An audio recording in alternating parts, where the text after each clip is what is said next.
ركنية أخرى، الركنية الثانية منذ انطلاق المباراة ب5 دقائق، ركنية أخرى توزيعة عالية والدفاع في المكان المناسب مستميت الدفاع المصري، وانطلق في هجمة معاكسة، حذاري الكرات المرتدة، حذاري الهجومات المعاكسة، حذاري الهجمات الخاطفة.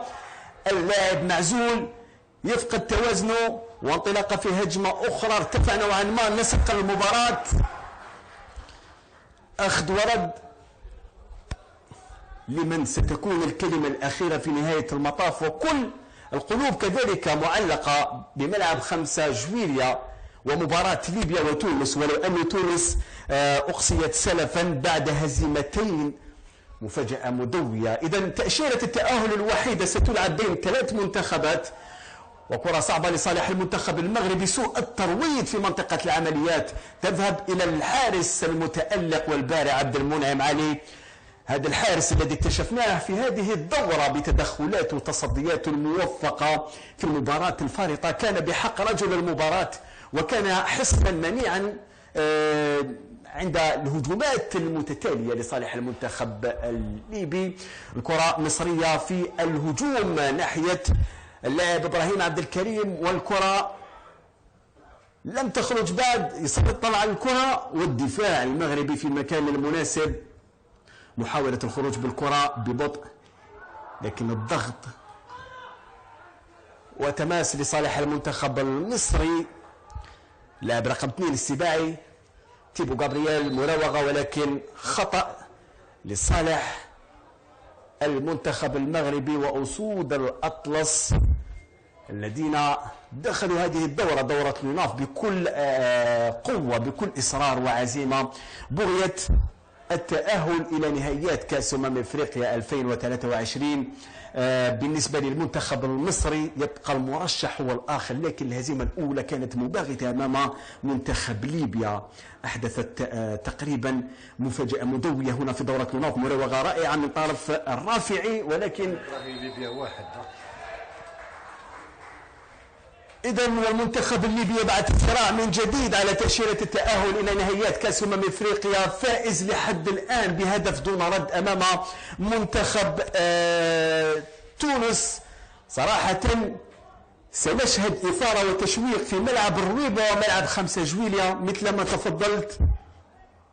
الكرة مغربية لصالح اللاعب النعير في محاولة لتنفيذ مخالفة ثابتة ستكون حتما صوب الرؤوس. هل ستصنع الفارق؟ هل ستربك دفاع المنتخب المصري؟ هل ستستقر في شباك الحارس عبد المنعم علي؟ لحظات للتركيز في انتظار إعلان الحكم عن تنفيذ هذه المخالفة، لحظات ترقب المنتخب المغربي في مخالفة، والهدف الأول. يا سلام، المنتخب المغربي يسجل أول أهداف في المباراة بعد مرور 10 دقائق لعب، في وقت كنت أقول أن الكرات والمخالفات الثابتة هي من ستصنع الفارق. تستقر كرة النعير في شباك الحارس عبد المنعم علي وتباغت الجميع. إذن هدف دون رد لصالح المنتخب المغربي أمام نظيره المصري، وتتعقد المأمورية نوعا ما لصالح المنتخب المصري من أجل العودة في النتيجة، خاصة بعد الفوز لحد الآن المحقق لصالح المنتخب الليبي في ملعب 5 جويلية، متقدم لحد الآن هدف دون رد لصالح المغرب أمام منتخب مصر.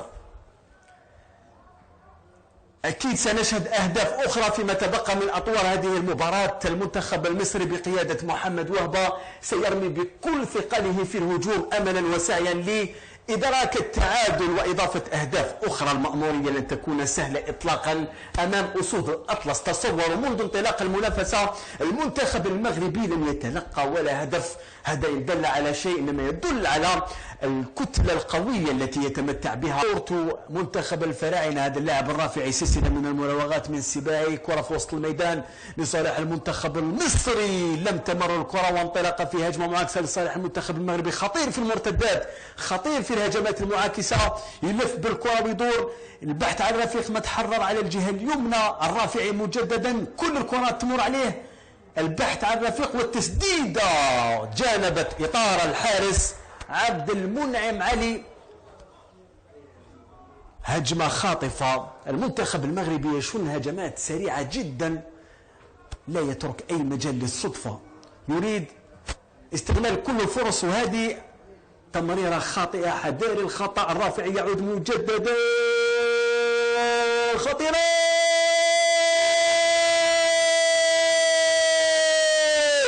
المنتخب المغربي يضيف الهدف الثاني ويمنح الأسبقية لأسود الأطلس بعد ثواني فقط من انقضاء المرحلة الأولى.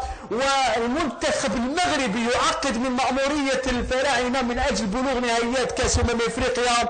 صراحة المنتخب المغربي بخطى ثابتة نحو التأهل إلى نهائيات كأس أفريقيا. ما زال في جعبة المنتخب المصري مرحلة ثانية شوط، إذا لم يحسن التدارك والتعويض ستعبد الطريق للمنتخب المغربي لبلوغ نهائيات كأس أفريقيا 2023. صراحة أكثر واقعية من جانب منتخب أسود الأطلس ومنتخب سعيد شيبة على جنبات الملعب، يطالب لاعبيه بالهدوء والتركيز لأن الأمور لم تحسم بعد. هدف ثاني لصالح المنتخب المغربية في هذه المباراة أمام منتخب مصر، مباراة الجولة الثالثة والأخيرة، مشهد الختام لدورة كليناف، نهائي مثير بحسابات معقدة، كل الأنظار مشدودة إلى ملعب الرويبة وملعب 5 جويليا، والحارس عبد المنعم علي بطول قامته ينقض على الكرة.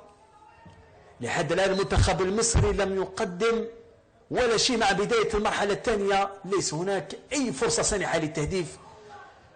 لقطة تعكس الرغبة والإصرار والعزيمة من جانب المنتخب المغربي عن طريق اللاعب رقم 23 النعير، أحد الأوراق الرابحة في تشكيلة المدرب سعيد شيبة، مسجل الهدف الثاني بعد انفراده بالحارس عبد المنعم علي.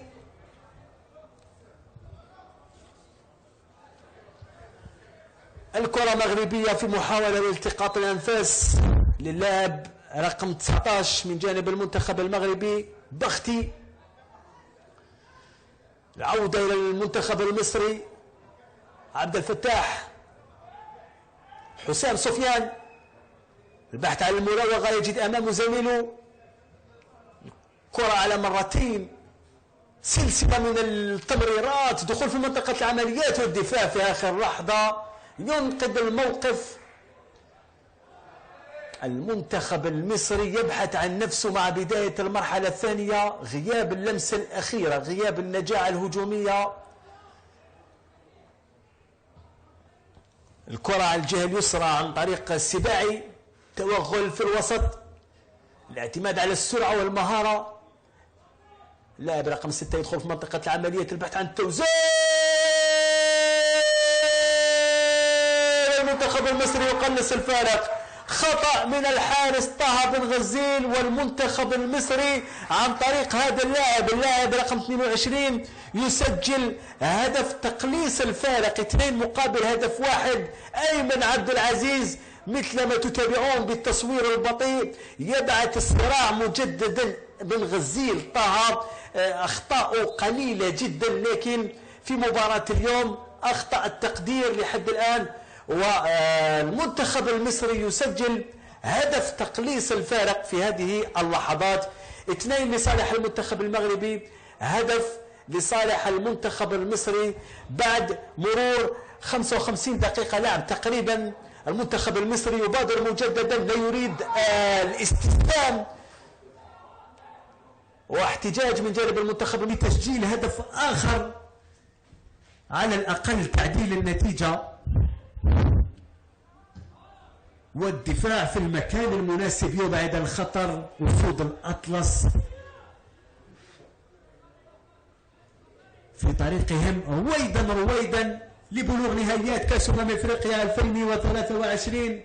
نعيش اللحظات الأخيرة، المنتخب المصري في محاولة لإيجاد الثغرة، لإيجاد الفراغات للتوغل، يجد أمامه لاعبين 2، الضغط على حامل الكرة وانطلاقة في هجمة معاكسة لصالح المنتخب المغربي، يراوغ من هناك يجيه لاعبين اثنين تيبو غابرييل العودة إلى الوراء متوسط ميدان المنتخب المصري ونادي أوفنهايم. اللاعب رقم 7 علي رياض تعود كورته إلى الدفاع عن طريق اللاعب أحمد عبدين في آخر لحظات هذه المباراة، والمنتخب المغربي متفوق بنتيجة هدفين مقابل هدف واحد. هذه الموقعة الثأرية التي يحسمها لحد الآن المنتخب المغربي دورة ليناف لأقل من 17 سنة، تلعب مصيرها في هذه المباراة بعد الفوز، بعد النتيجة التي تشير إليها نتيجة مباراة تونس وليبيا 3 أهداف لصالح تونس مقابل هدفين. مصير المنتخبين هنا التأهل بنسبة كبيرة لصالح المنتخب المغربي وأسود الأطلس. أسود الأطلس ونهاية المباراة بتأهل المنتخب المغربي إلى نهائيات كأس أفريقيا 2023 المزمع إجراؤها هنا بالجزائر، وفرحة عارمة وسط صفوف المنتخب المغربي هنا بملعب الرويبة بشرق الجزائر العاصمة. مباراة كانت مثيرة، مباراة هيتشكوكية ماراثونية ما بين المنتخبين المصري والمغربي. ألف مبروك للمنتخب المغربي تأهله إلى نهائيات الكان وأعراس الكان، حظ موفق للمنتخب.